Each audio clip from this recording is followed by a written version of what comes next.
बिस्मिल्लाहिर्रहमानिर्रहीम। अस्सलाम वालेकुम नाज़रीन, आप यूट्यूब चैनल देख रहे हैं। मैं इमरान खान हूँ। एक स्टेटमेंट दिया शहबाज शरीफ साहब ने, वो स्टेटमेंट मैं आपको सुनाता हूँ, फिर आपको बताता हूँ कि एक्चुअली ये स्टेटमेंट किस नौइयत का है।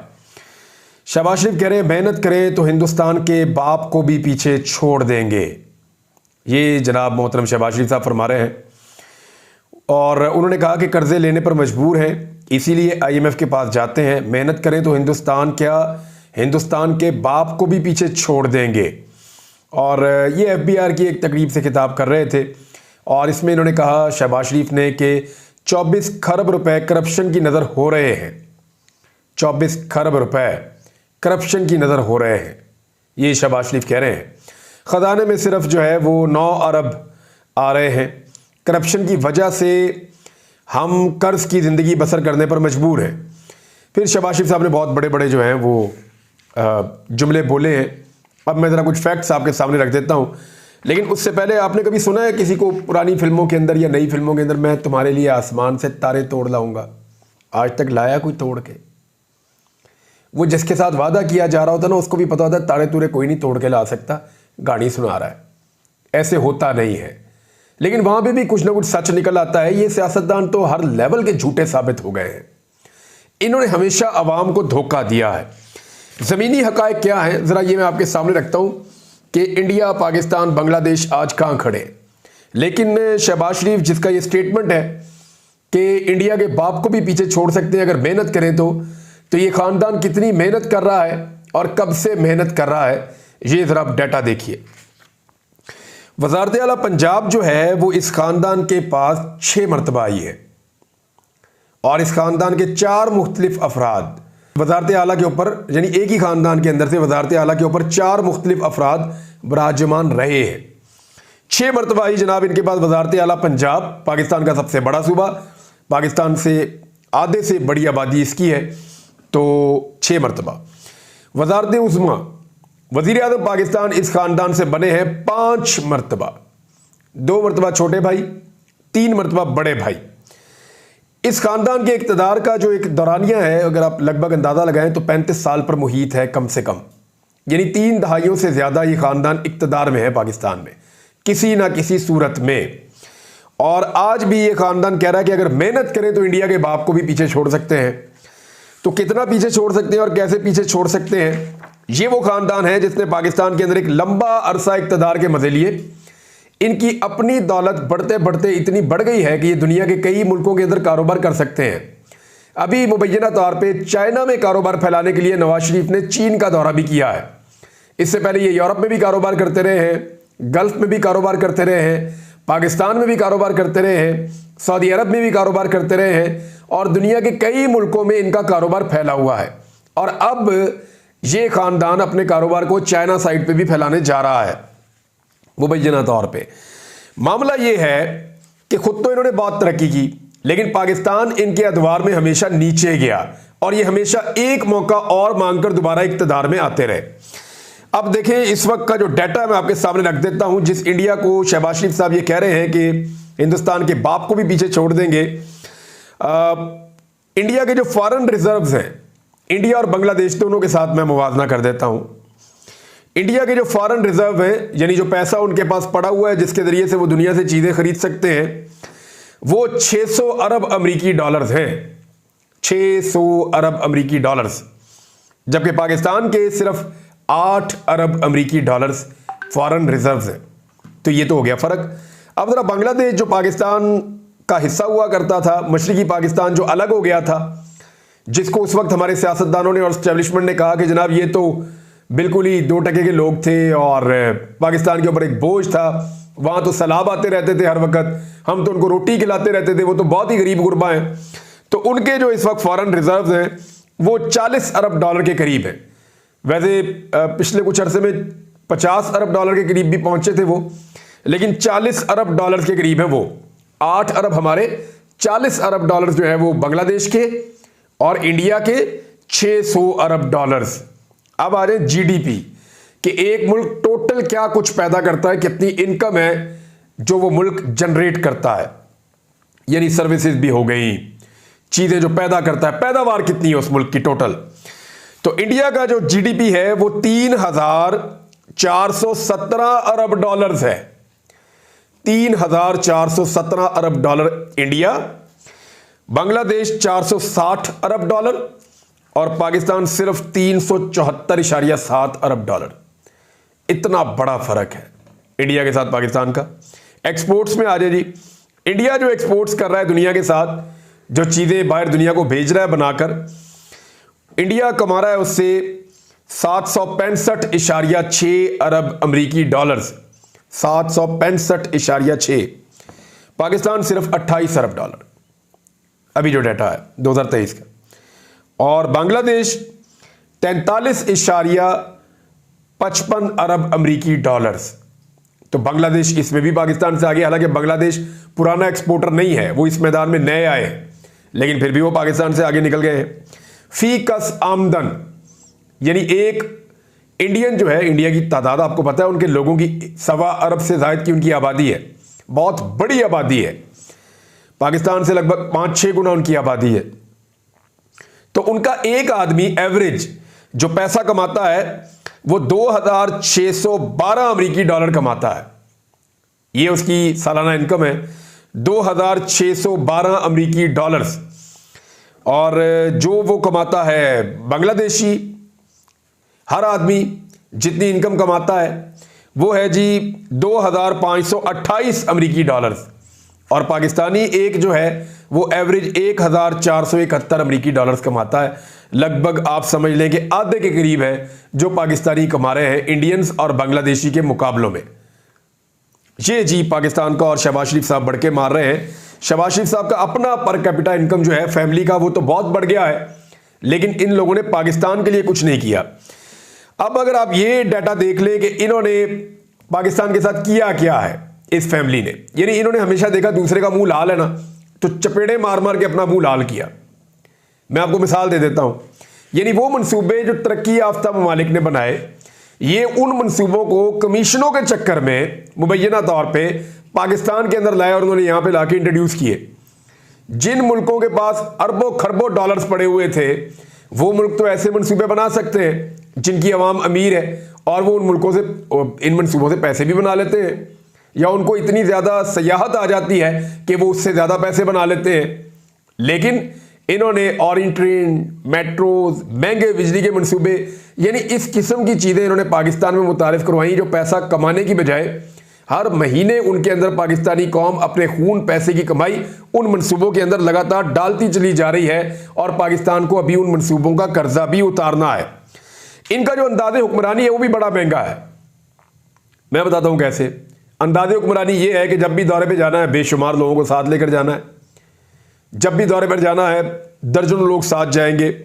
इक्तदार में जब भी आए लोगों को नवाज दिया। अभी शहबाज शरीफ ने आने के बाद 4 बोनस दे दिए वज़ीर आज़म हाउस के स्टाफ को, अरबों रुपया खर्च कर दिया बगैर किसी से पूछे।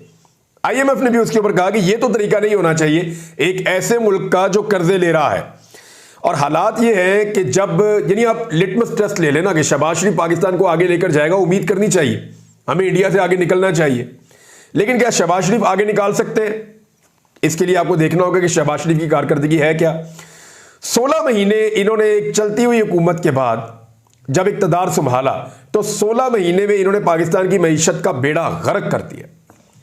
जो मुल्क लगभग 5.5 से 6% की शरह से तरक्की कर रहा था, उसके अंदर जो ग्रोथ रेट है वो 5.5% से लेकर 6% के बीच, 5.25% के आसपास या इससे ज्यादा भी ग्रोथ रेट था इमरान खान के दौरे हुकूमत में। 2023 का ग्रोथ रेट क्या था पता है आपको? मैं आपको बताऊंगा, आप हैरान रह जाएंगे। 0.3% आप गूगल करके देख लें। तो 0.3% यानी 1%, आधा फीसद से भी कम इन्होंने पाकिस्तान का ग्रोथ रेट कर दिया। ये तो इन्होंने पाकिस्तान को तरक्की दिलाई। पाकिस्तान के जो रिजर्व थे वो 16 अरब डॉलर के लगभग थे इमरान खान साहब के दौरे हुकूमत में। एंड में आकर वो कुछ गिरे, और शहबाज शरीफ साहब के दौरे हुकूमत में आज IMF से पैसे लेने के बावजूद बमुश्किल जो पाकिस्तान के रिजर्व हैं वो 8 अरब डॉलर से कुछ ऊपर है, यानी वहां तक ये आज भी नहीं पहुंच सके। और हर चीज पाकिस्तान में दुगनी तिगनी महंगी कर दी है, लेकिन फिर भी ये मईशत को नहीं संभाल पाए। और खबरें पता क्या आ रही हैं, यानी इंडिया में तो ऐसी खबरें नहीं आ रही, बांग्लादेश में तो ऐसी खबरें नहीं आ रही, और यहां पे खबरें ये आ रही है कि हुकूमत जो है वो नकद आमदन कर्ज की अदायगी के लिए भी पूरी नहीं हो पाएगी। हुकूमत की जो आमदन है वो कर्ज भी हम पूरा नहीं दे पा रहे, हमें सूद अदा करने के लिए भी कर्जा लेना पड़ रहा है, और दिफा के लिए, सब्सिडीज़ के लिए, पेंशन के लिए, तनख्वाहों की अदायगी के लिए और हुकूमत चलाने के लिए अखराजात के लिए मजीद कर्जा लिया जाएगा। ये है जनाब मेहताब हैदर साहब की खबर कि 9 माह में मुल्क का मजमूई बजट खसारा 40 खरब रुपए तक पहुंच चुका है। और शहबाज शरीफ साहब की आप बातें सुने, आसमान से चांद तारे तोड़ लाऊंगा, वही वाली मिसाल इनके ऊपर सादिक आती है। अभी IMF की नई तजावीज़ पर बिजली और गैस मजीद महंगी करने और पेंशनर्स पर टैक्स लगाने पर गौर शुरू कर दिया है हुकूमत ने। यानी IMF का 15 मई को आने वाला वफद पाकिस्तान के लिए 6 से 8 अरब डॉलर के नए बेल आउट पैकेज के अहम निकात तय करेगा।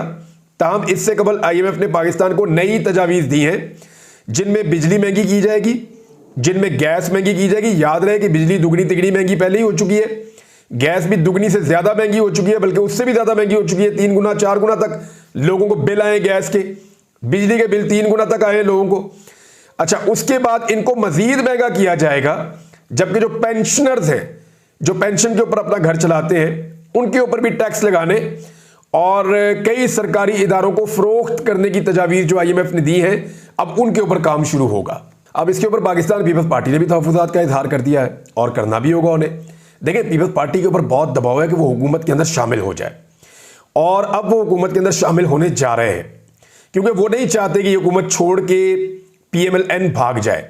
वो चाहते हैं कि PMLN ये हुकूमत पूरी करे, और सिंध के अंदर जो है वो पीपल्स पार्टी अपनी हुकूमत पूरी करे, पंजाब में और वफाक में PMLN अपनी हुकूमत पूरी करे, और कुछ ना कुछ करके पाकिस्तान तहरीक-ए-इंसाफ को डीफेम किया जाए। पीपल्स पार्टी को अपनी बका इसमें नजर आती है। अब उन्होंने प्लान क्या किया, मैं आपको बता देता हूं। उन्होंने जितने भी आईनी और बड़े ओहदे हैं वो तो सारे ले लिए पाकिस्तान में। अब उनको कोई बड़े बड़े ओहदे, वजारतें तो उनको चाहिए नहीं, क्योंकि PMLN ने आम तरीन वजारतें, वजारत दिफा उनके पास है, वजारत खजाना उनके पास है, और उनके पास नहीं है बल्कि उन्हीं के पास है। वजारत दाखिला उनके पास है, उनके पास नहीं है बल्कि उन्हीं के पास है। इसके बाद जी वजारत खारजा भी उन्हीं के पास है। तो अहम तरीन वजारतें जो है वो सारी काबू पहले कर ली हैं, बाकी MQM ने काबू कर ली हैं। तो अब पाकिस्तान पीपल्स पार्टी सिर्फ टोकन टाइप के वजीर बीच में इंक्लूड करेंगे, यानी 1-2 वजीर जो है वो सिंध से आ जाएंगे, 1-2 जो है पंजाब से आ जाएंगे, 1-2 KP बलूचिस्तान से इधर उधर से आ जाएंगे। तो कुछ ना कुछ करके सिर्फ एक पीपल्स पार्टी टोकन शमूलियत कर रही है कैबिनेट के अंदर, क्योंकि वो इस गंद को नहीं उठाना चाहते जो शहबाज शरीफ साहब फैला रहे हैं, और जो PMLN ने कर छोड़ा है वो उसका हिस्सा नहीं बनना चाहते। उन्हें पता है कि लोग इनसे नफरत करेंगे और सारा मलबा इनके ऊपर गिरेगा, और पीपल्स पार्टी ये चाह रही है कि वो हुकूमत चले भी और हुकूमत को भागने भी ना दे, और हुकूमत का हिस्सा इस तरीके से बने कि हुकूमत की खराबियों का मलबा पीपल्स पार्टी के ऊपर ना पड़े। लेकिन याद रखिएगा कि पीपल्स पार्टी इसके लिए बराबर की जिम्मेदार है। उन्होंने भी मैंडेट चोरी किया, PMLN ने भी मैंडेट चोरी किया, और MQM ने भी मैंडेट चोरी किया है। फजलुर रहमान साहब ने, अब ये मैंडेट चोरी की बात आ गई तो मैं आपको बता देता हूं, उन्होंने एक बड़ा मुतालबा किया है। फजलुर रहमान साहब का कहना है कि जनाब इलेक्शन ही दोबारा कराएं। उन्होंने कहा हम इलेक्शन नताइज मुस्तरद करते हैं। फजलुर रहमान का दोबारा इंतखाबात करवाने का मुतालबा, उन्होंने कहा कि ये नताइज ठीक नहीं है और अवाम अब मैदान में आ चुकी है। मामला ये है कि ये इंतखाबात ठीक नहीं हुए, इनके अंदर जो है वो बहुत ज़्यादा धांधली हुई है, मैंडेट जो है वो चोरी किया गया है, लिहाजा इंतखाबात ही अब दोबारा करवाए जाएं, इसके अलावा उनको कोई और रास्ता अब नजर नहीं आ रहा। तो फजलुर रहमान साहब का ये स्टेटमेंट आ गया आपके सामने। नाज़रीन, ये जो गंदुम वाला स्कैंडल है ना, ये हुकूमत के गले की हड्डी बन गया है। निगरान हुकूमत और उनके जो मेहरबान है वो ये चाह रहे हैं कि ये मामला शहबाज शरीफ और शहबाज शरीफ की कैबिनेट पे और PMLN पे पड़ जाए, लेकिन जो PMLN है वो ये चाह रही है कि ये सारा मामला जो है वो निगरानों के ऊपर पड़ जाए। अब ये दोनों एक दूसरे के ऊपर डाल रहे हैं, ये तो एक दूसरे के साथ खेल रहे हैं, लेकिन पाकिस्तान का एक आम किसान पिस गया है। हुआ ये है कि पाकिस्तान के अंदर वाफर गंदुम मौजूद थी और किसान की फसल आने वाली थी। किसान की फसल आने के बाद हुकूमतों ने एक सरकारी रेट के ऊपर किसानों की गंदुम खरीदनी थी और उसको सरकारी स्टॉक के अंदर रखना था, और फिर जो बाकी गंदुम बचती किसान मार्केट में निकाल देते या अपने इस्तेमाल के लिए भी वो रख लेते हैं। तो इस तरीके से एक साइकिल किसान का चल जाता है। हुकूमत ने क्या किया, कमीशन के चक्कर में मुबैना तौर पे बहुत बड़े पैमाने पर गंदुम इंपोर्ट करने की इजाज़त दे दी। ये जो गंदुम इंपोर्ट करने की इजाज़त दी और उसके बाद लगातार इंपोर्ट होती चली गई, तो हुआ यह कि पाकिस्तान के पास इतनी ज्यादा गंदम हो गई कि अब किसानों से गंदम खरीदी नहीं जा सकती। किसानों से जब हुकूमत गंदम नहीं खरीदी तो किसान बेचने के लिए मार्केट में जा रहा है। अब मार्केट के अंदर जो है वो जो मिडल मैन है वो किसान को चूना लगा रहे हैं और किसान को कोई भी गंदम का रेट देने के लिए तैयार नहीं है, क्योंकि एक चीज इतनी बड़ी मिकदार में मार्केट में मौजूद है, इस मुल्क में मौजूद है, तो उसको कोई क्यों खरीदेगा। उसकी शॉर्टेज ही नहीं हो रही, तो एक्सपोर्ट हम कर नहीं सकते क्योंकि हमारी कॉस्ट ज्यादा है। हम अपनी गंदम को बैरून मुल्क नहीं बेच सकते। मुझे याद है गालिबन ये ऑस्ट्रेलिया का मामला था एक दफा कि बहुत ज्यादा सरप्लस गंदम थी उनके पास, शायद ऑस्ट्रेलिया था या कोई और मुल्क था, लेकिन मुझे ये खबर अच्छी तरह याद है कि उनके पास जब गंदम ज्यादा पैदा हो गई तो उन्होंने अपने किसानों से खरीदी ताकि किसानों को नुकसान ना हो, और फिर उन्होंने समंदर में डाली ताकि वहां पे मछलियां खाएं और मछलियों की अफजाइश जब ज्यादा होगी तो वहां से वो आमदन कमा लेंगे। तो मुल्क जो है वो अपने लोगों को ऐसे भी तहफ़्फ़ुज़ देते हैं। लेकिन हमारे यहां पे क्या हुआ कि गंदम को उस वक्त इंपोर्ट किया गया जिस वक्त यहां पे वाफर मौजूद थी और हमारी फसल आने वाली थी। तो किसान को तो पूरी तरह PMLN की हुकूमत ने और निगरानों ने मिलकर तबाह कर दिया है। अनवारुल्लाह काकर ने ये जो जुमला बोला है ना कि अगर मैंने फार्म 47 की बात की तो तुम लोग मुंह दिखाने के काबिल नहीं रहोगे, ये जुमला नहीं है, एतराफ़े जुर्म है। काकर ने एतराफ़े जुर्म किया है, उसने वो पोल खोल दिया है जो काम उसने किया बतौर निगरान वजीर आजम। उसका ये काम था कि फार्म 45 और फार्म 47 दोनों आपस में मैच करते और साफ और शफाफ इंतखाबात होते, जिसका मैंडेट है उसकी हुकूमत बनती। लेकिन फार्म 47 का ताना देकर उसने एतराफ़े जुर्म किया कि आज फार्म 47 कुछ और है और फार्म 45 कुछ और है। तो अल्लाह अल हक है, हकीकत हमेशा सामने आ ही जाती है, कभी छुपी नहीं रहती। अब तक के लिए इतने ही, अपना ख्याल रखिएगा, अपने चैनल का भी। अल्लाह हाफ़िज़।